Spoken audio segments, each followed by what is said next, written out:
Turn to page 286. A new Alabama. With the passage of the Civil Rights Act of 1964 and the Voting Rights Act of 1965, changes came rapidly to Alabama. The white-only signs came down, and citizens of both races had access to the same public facilities. Stores employed more black employees, and black families began to move into neighborhoods where they could not live before. Children of both races attended school together. From the elementary grades through college, Alabama's public schools were integrated. Children who might never have known each other became classmates and friends. In the picture above, the Civil Rights Institute sits across the street from the 16th Avenue Baptist Church, which was bombed in 1963. Perhaps the most dramatic changes came in government.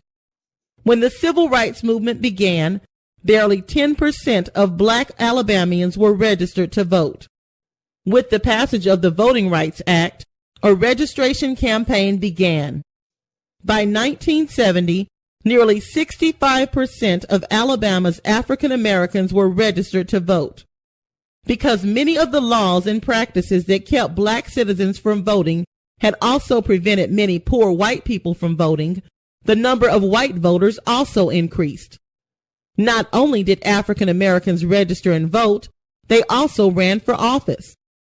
As a result, in less than 10 years after the Voting Rights Act was passed, Alabama had one of the highest percentages of black elected officials in the nation. At last, African Americans in Alabama were able to help make the laws that governed them. During the 1960s, women, black and white, began to demand better jobs and educational opportunities. They wanted to be paid the same wages as men for doing the same job. For example, in Montgomery in 1961, the salary of a beginning male teacher with a college degree was $3,800 a year, and the salary of a beginning female teacher with a college degree was $3,600. Civil rights laws helped women have a way to ask for equal pay. Women also became more active in politics. Some were elected to offices never held by women.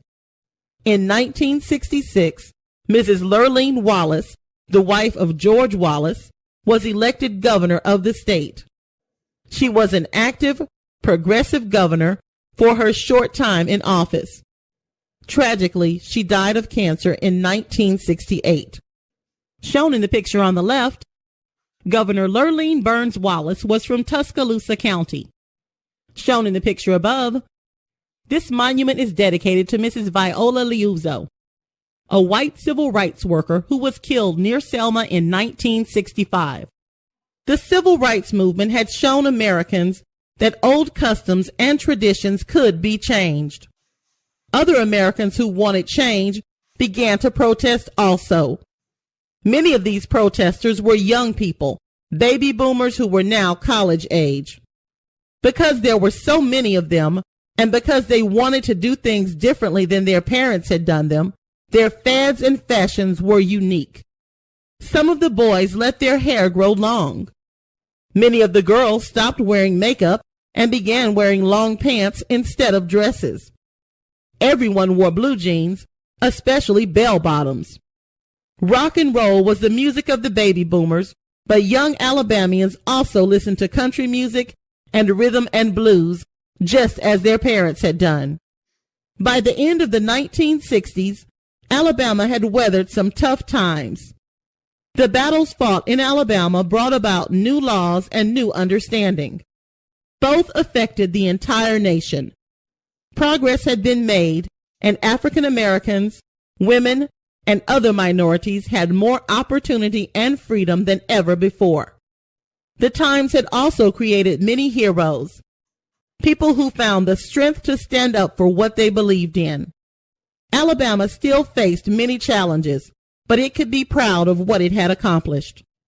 In the picture above, these students are listening to a political speaker on a college campus. In the picture below, These young women are shown wearing fashions for the 1960s.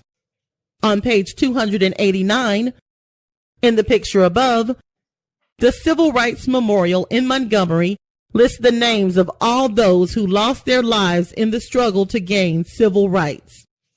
Page 289 shows the Alabama Time March. From World War II coming to an end in 1945 through 1968, when Dr. Martin Luther King Jr. is assassinated in Memphis, Tennessee, and Governor Lurleen Wallace dies of cancer.